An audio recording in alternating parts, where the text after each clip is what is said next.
Dear Eric and honorable hosts, ladies and gentlemen, to stand here on the island of Herrenchiemsee, beneath the vaults of a palace born not from politics, but from a dream of beauty, solitude, and transcendence, is to feel something greater than architecture, more enduring than stone. It is to be embraced by an idea made timeless, and to be invited here before you on this singular occasion is not merely an honor, it is a rare privilege, one I'll carry with me for the rest of my life. King Ludwig II, a Bavarian sovereign who built this place, was called mad. Mad for spending fortunes not on armies, but on Wagner. Not on conquest, but on the perfection of the beautiful. Mad, in other words, for choosing the spirit over the sword. He once said, "I want to remain an eternal enigma to myself and to the others." And in doing so, he became something else, the last great romantic of power. A man who ruled not through decrees, but through dreams. And here we are in the heart of that dream, at a time when Europe, our shared home, our collective legacy, finds itself once again surrounded by the noise of weapons, the fear of fracture, and the temptation of forgetting what binds us. Tonight, through music, we are called to remember. To remember that Europe was never just a treaty or a currency, never just a parliament or a market. Europe was and must remain a civilization, a way of feeling the world, a way of believing, as Ludwig did, that beauty has political weight, that the arts are not a luxury, but a lifeline. This festival is not just a cultural event. It is, in its own quiet defiance, a gathering of resistance. Resistance to the cynicism that reduces Europe to bureaucracy. Resistance to the despair that sees culture as decoration. Resistance to the noise that drowns out the human voice.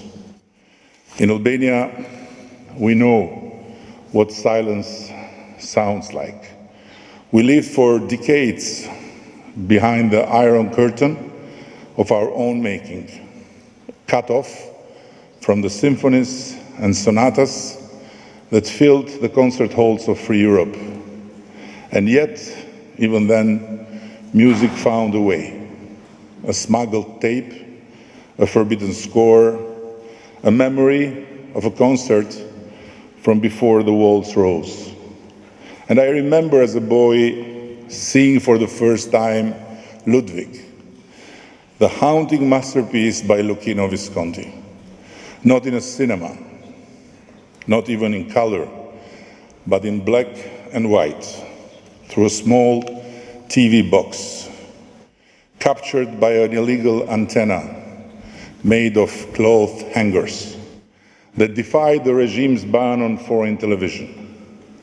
That film, that strange, poetic descent into the soul of a king who loved too much and too beautifully, left a mark on me, not just as a viewer, but as a future citizen of a Europe I had not yet seen.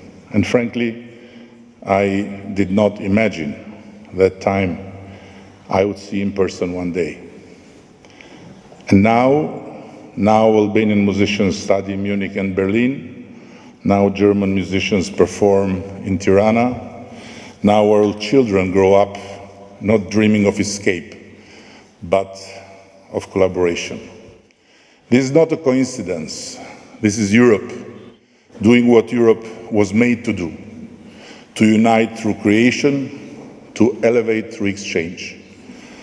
And how can I stand here in Bavaria without remembering a bold gesture from this very land, one that history nearly forgot, but we don't.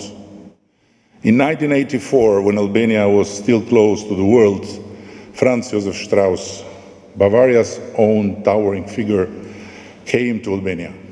He came not with threats, but with offers, not to flatter the brutal regime, but to open a window for Albania's people. He extended a hand to a country that didn't know how to take it. The regime said no. History, thankfully, said wait. Today, that same hand is still felt. Bavaria remained open when Albania was closed, and now Albania is open and grateful. That moment matters because it proves that bridges are not built only when the crossing is easy.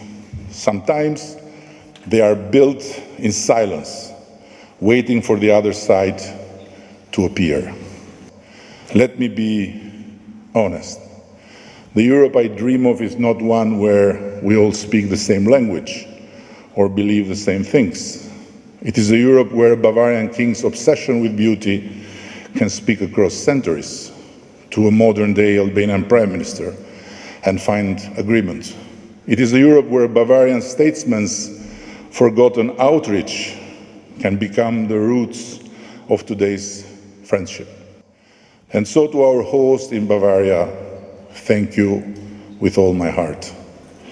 Not just for this invitation, but for the example you continue to set. Bavaria reminds us that economic might and cultural depth are not opposites. They are twins.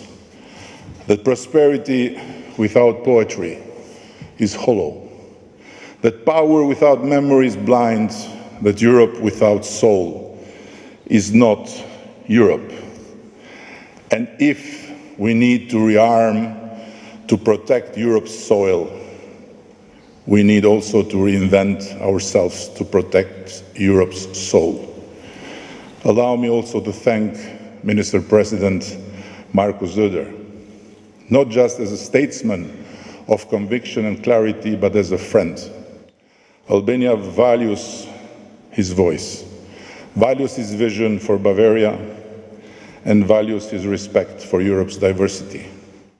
And I value personally the warmth and understanding your Minister President have shown, which are not, trust me, as common as they should be in our continent high circles.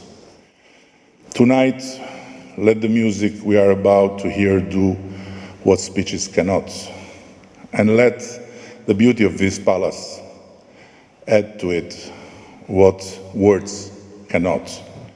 Let it carry the soul of Europe, the one Ludwig heard when others heard nothing, the one we must protect, not just in treaties and not simply with soldiers, but in our streets, in our kids' classrooms, and in the quiet corners of our dreams. Let us be as Ludwig was, a little mad at least, maybe not so mad. Mad enough to believe in beauty, mad enough to defend it, mad enough to make beauty the heart of Europe again. Thank you.